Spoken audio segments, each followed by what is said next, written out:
Yo, yo, yo, it's Apache Chief.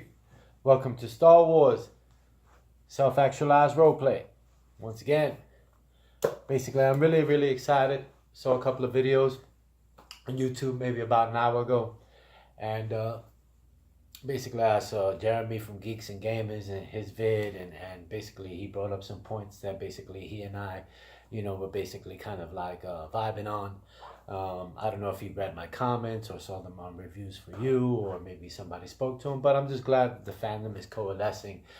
He was talking about basically Star Wars, the new movie, being a two-parter. I made that comment, and basically Rey becoming a Skywalker. I had made that comment. So it basically we were just vibing. Wherever the information came from, I don't care. I'm just glad that there's a little bit of a coalescing in the fan base. So that's great. But I want to just give out a couple of shout outs, on that.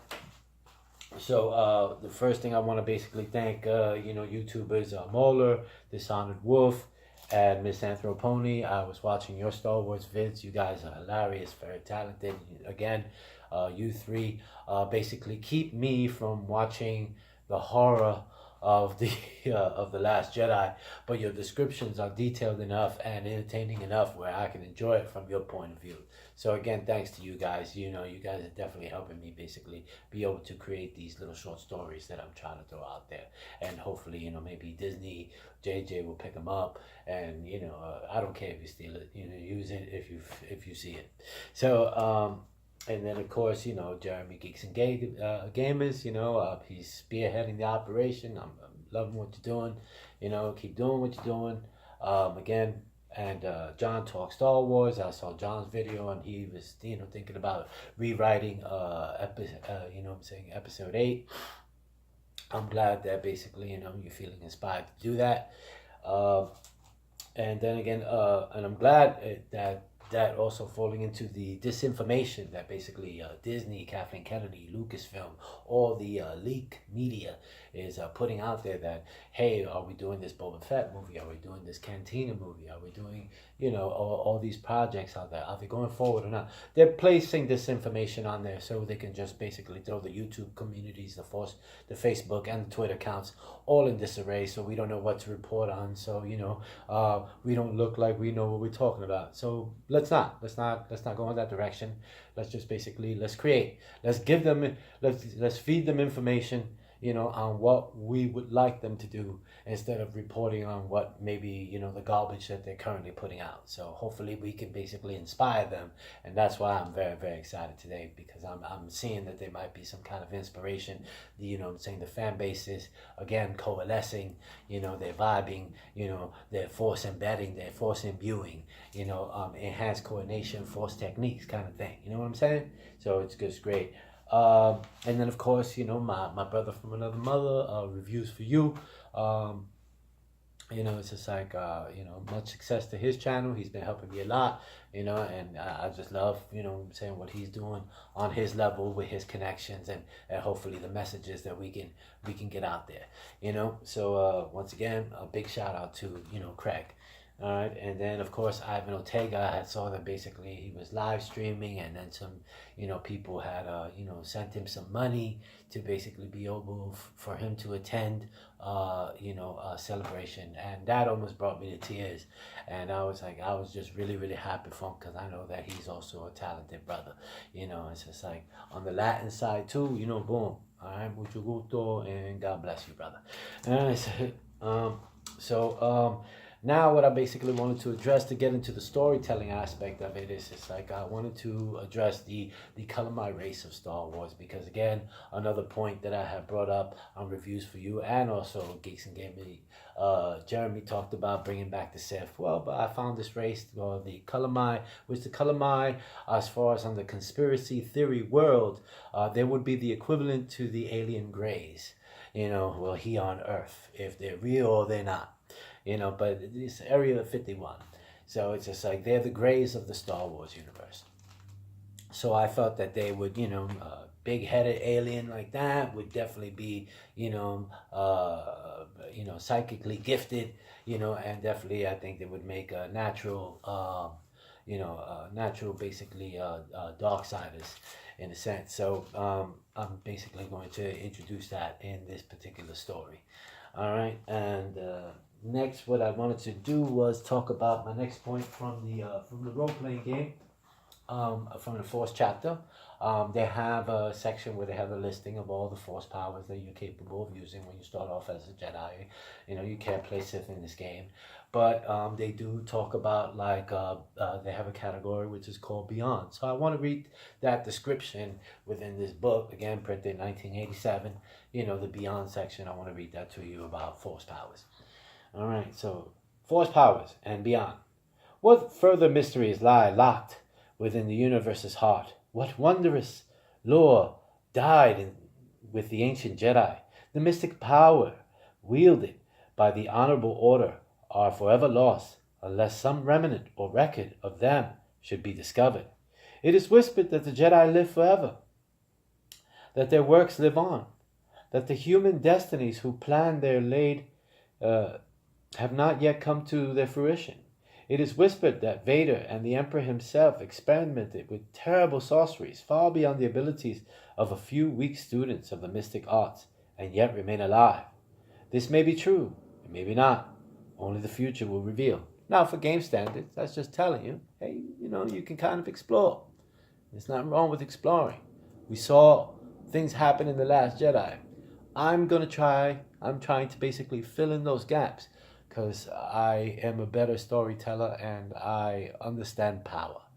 So let's get into the story.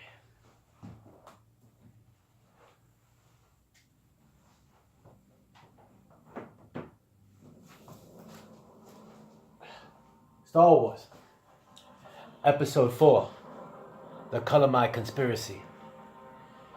As Luke Skywalker levitates over the meditation stone on Octoon, with the precision of the Force warping time and space bending to his will, seeing Leia, engaging her, but not saying what he really wants. The dark side disease passed on to him by the Sith spawn Porgs begin to gather around him. Hidden in the craggy crevices of the mountain island, these black-eyed kindred have ensnared Luke Skywalker's mind, making him depressed, embittered, addicted to the nexus point of the mystical energy that surrounds him, that penetrates him, that binds these realities together. Gripping Han's dice, imbued with love and a message. He hears the voice of the Emperor, "Do it." The Porgs sound like children, laughing at him. "Break the glass." "Roll the dice." The laughter continues, seeing Leia through the looking glass, followed by more giggles. The image of the gravedigger cybernized with Kylo Ren on Naboo, displaying a smile. The voice of Vader, as when Luke saved Anakin on the Death Star. "You already have." Luke sees himself in the aqua mirror chamber. "No, that's impossible!" With his emerald saber, Luke slashes the glass. It does not shatter. It goes through like a liquefaction state. He passes the dice to Leia on the other side, and the events on Crate take place like a fleeting memory as we know them. Yes. Luke helps Rey find Kylo and Snoke, debilitating Snoke's perception, Kylo killing him with the blade across his torso, the mind bridge broken between Kylo and Rey, the relative ease of Rey's escape guided by Luke's hand, and bending space techniques within the Force, leading Rey to crave instinctively to the doppelganger summoning, takes a heavy toll on Jedis. It splits the soul along with space bending. Luke knows that something's coming for him. That something is the Columi. The strain, he meets it with a peace, no emotion. He thinks that to himself. He controls his fear. And then we pan to Poe. He pans to Poe's mind. He's the first to be released from the dimming perception, the dimming of other senses, power that the Jedi have, or the Sith have. Yes. Basically, he was under the influence from Kylo and Snoke. They knew his mind. Poe leads the rebels.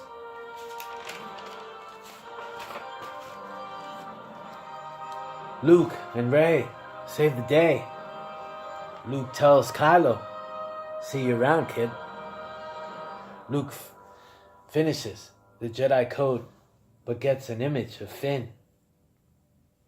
On another planet, Maz Kanata hears and sees the image from Luke. She nods and understands.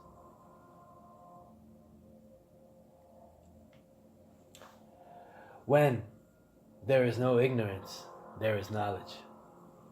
On the Columi homeworld, an entire species is aware of Luke's presence and actions, and home in on his mind and his location. A naturally psionic race that taps into the Force as if one would take a breath. From the aqua mirrored chamber,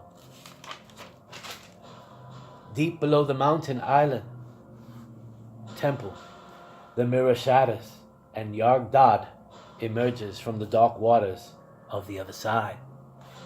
A creature that resembles Yoda, but with scaly leather wings, and 4 tentacles protrude from the corners of its orifice, chanting, "Peace is a lie.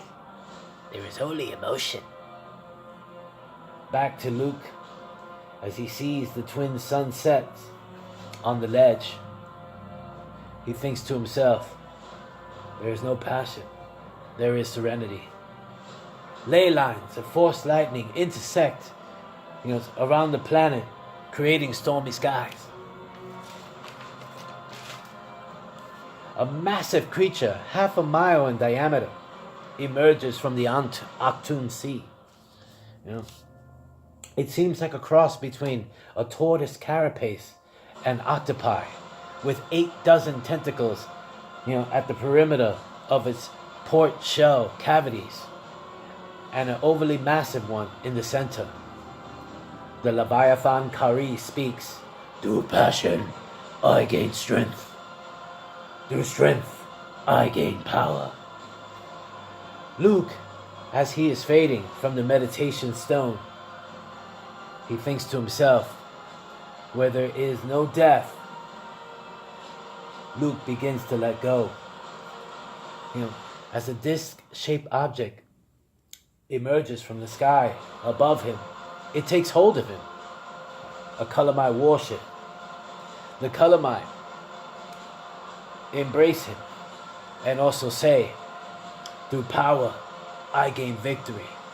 The Columi on board strap Luke down on a bio-cocoon stasis chamber that envelops him. As Yarg-Dad, the Yoda doppelganger, flies to join the disc-shaped ship, the Flying Shield, Luke grips his mechanical hand, and a lightsaber beam emits from it and yells, "I have the Force!" Luke repels the alien Columi. They fly back but quickly recover. But a tall, white Columi with a lightsaber destroyer blade kills one and says to Luke, "Luke Skywalker, I'm here to rescue you." Luke's still surprised at the lightsaber implant emerging from his hand. And that's where the chapter ends. Stay tuned for the next episode. Luke Skywalker will survive. Peace be with you. May the Force be with you. See you around soon.